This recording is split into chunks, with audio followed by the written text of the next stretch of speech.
Terima kasih Anda masih bersama kami di Kompas Petang, saya Cynthia Rompas. Saudara, dalam pidato malam pemilihannya di Florida, Amerika Serikat, calon Presiden Donald Trump bersumpah untuk berjuang demi keluarga dan masa depan warga Amerika Serikat. Dalam orasinya, Donald Trump berjanji bahwa ia tidak akan berhenti sampai mewujudkan Amerika yang kuat, aman, dan sejahtera. Trump juga menyatakan setiap harinya akan berjuang bagi rakyat Amerika Serikat. Saya akan berjuang demi Anda dengan setiap nafas di tubuh saya. Trump berterima kasih kepada rakyat Amerika atas kehormatan luar biasa terpilih sebagai Presiden ke-47 dan Presiden ke-45. The popular vote was very nice, I will tell you. It's a great feeling of love. We have a great feeling of love in this very large room with unbelievable people standing by my side. These people have been incredible. They've made the journey with me, and we're going to make you very happy. We're going to make you very proud of your vote. I hope that you're going to be looking back someday and say that was one of the truly important moments of my life when I voted for this group of people. Calon Presiden Amerika Serikat dari Partai Republik, Donald Trump memenangkan suara sementara di salah satu negara bagian yang dikenal sebagai medan pertempuran atau swing state, North Carolina. Associated Press mengumumkan pada pukul 23.18 waktu setempat, Trump mendapatkan kekuatan suara elektoral negara bagian tersebut. North Carolina adalah salah satu negara bagian yang menjadi medan pertempuran sengit antara Trump dan rivalnya dari Partai Demokrat Kamala Harris. North Carolina termasuk di antara swing states, yakni negara bagian yang tidak condong ke partai politik manapun. Dengan memenangkan North Carolina, Trump berpeluang besar mengamankan posisi untuk menuju kemenangan 270 dari 538 suara Electoral College.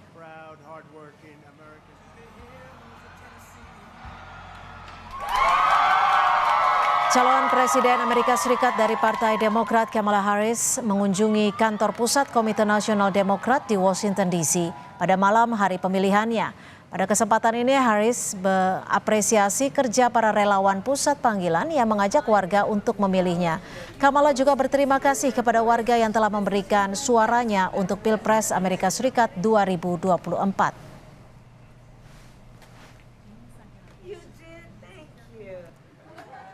Kami kutip dari Associated Press, pukul 16.55 waktu Indonesia Barat, hasil perhitungan sementara pemilu Presiden Amerika Serikat, Donald Trump unggul dengan mengamankan 267 Electoral College dari 25 negara bagian atau 70.361.146 suara. Sementara Kamala Harris mengantongi 65.358.796 suara dan mengamankan 224 Electoral College.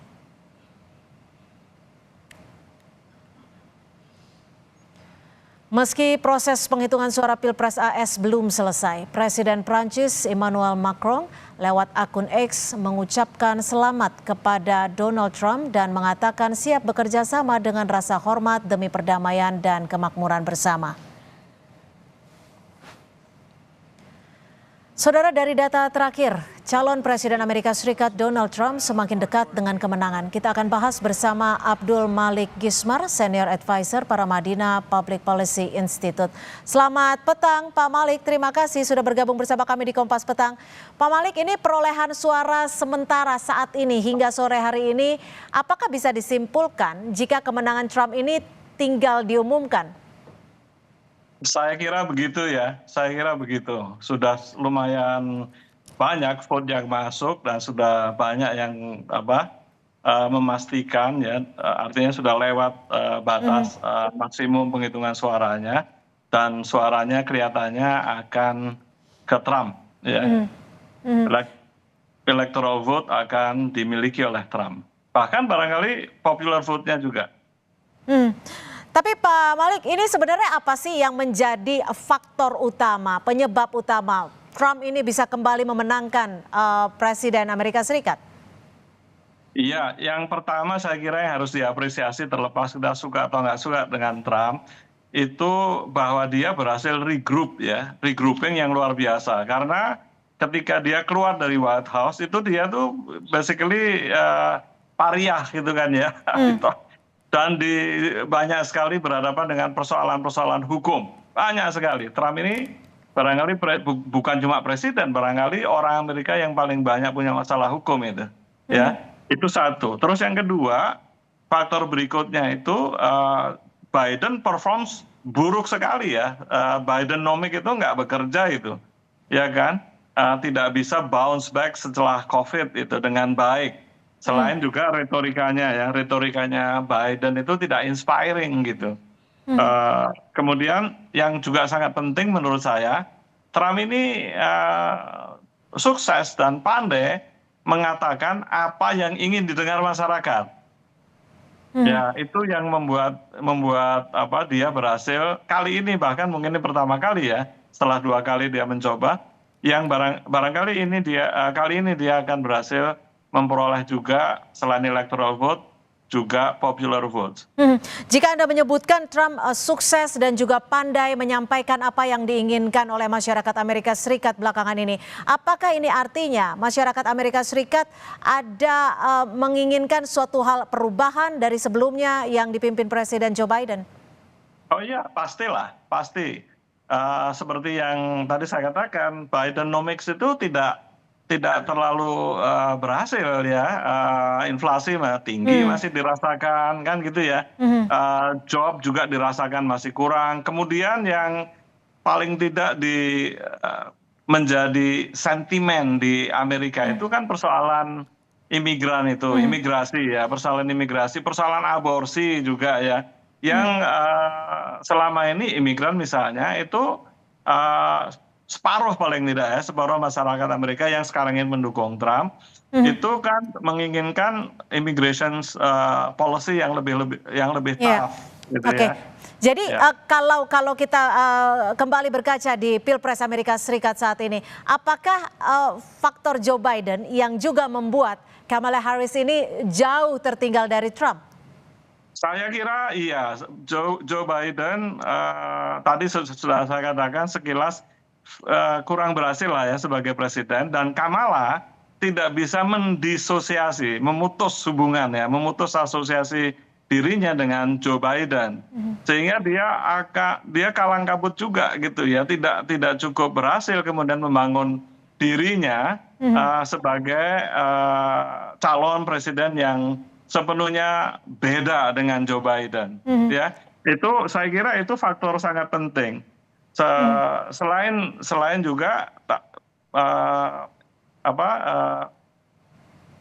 Kamala ini sophisticated sekali. Dia bicara tidak dalam bahasa yang segera ditangkap oleh publik seperti Trump yang tadi saya katakan berhasil menyampaikan apa yang ingin didengar. Lah ini kira-kira barangkali ya Kamala dan Demokrat kurang berhasil menyampaikan apa yang ingin didengar oleh masyarakat. Jadi jualannya kurang laku. Jualannya kurang diterima oleh masyarakat AS gitu ya. Kurang diterima oleh masyarakat. Ya, Pak Malik, ini kan jika memang kita masih menunggu tentunya ya pengumuman resmi kemenangan dari Presiden Trump. Apa yang sekiranya nanti jika memang betul Donald Trump terpilih sebagai Presiden ke-47 Amerika Serikat, ini kebijakan apa, orientasi apa yang akan berpengaruh pada politik internasional? Kebijakan-kebijakan yang akan berpengaruh mungkin dari perang Ukraina, Palestina, dan juga situasi yang ada di Timur Tengah, dan juga mungkin yang akan berpengaruh di Indonesia nantinya. Saya kira Timur Tengah barangkali tidak akan banyak bedanya ya. Sama itu, posturingnya kurang lebih sama. Mereka berlomba-lomba siapa lebih pro Israel gitu kan ya. Kalau di Ukraina barangkali akan ada perbedaan yang lumayan signifikan. Trump itu menarik yang dia sampaikan kemarin ya, beberapa hari yang lalu disampaikan, saya kenal Putin dan saya kenal Zelensky. Perang ini harus berhenti, kira-kira seperti itu. Jadi di Ukraina barangkali akan ada perubahan yang signifikan. Di Palestina barangkali tidak. Persoalan lain yang juga sangat mewarnai dinamika dunia juga barangkali adalah semangat Trump untuk melindungi ekonominya ya. Dia akan pasang tarif ya. Dia akan pasang tarif secara umum 10-20%, terhadap Cina 60%. Oke, Nah, itu Pak Malik, luar biasa. Ya. singkat saja, mungkin bisa disampaikan apa yang nantinya akan mempengaruhi ketika Presiden Trump terpilih bagi kebijakan yang berpengaruh sangat erat dengan Indonesia? Satu tarif tadi itu walaupun ekspor kita nggak terlalu besar ya, tapi kalau dikenai tarif barangkali akan lebih turun lagi gitu ya. Saya kira nggak terlalu banyak dampak karena postur geopolitik Amerika untuk wilayah di sekitar kita ini nggak akan berubah. Oke. Sama saja saya kira. Oke. Ya, Cina Selatan, Taiwan gitu ya, Pyongyang barangkali, tapi khusus terkait Indonesia barangkali nggak akan terlalu banyak berbeda. Baik, terima kasih Pak Abdul Malik Gismar, Senior Advisor Paramedina Public Policy Institute sudah memberikan perspektifnya di Kompas Petang. Selamat sore, Pak Malik. Sore.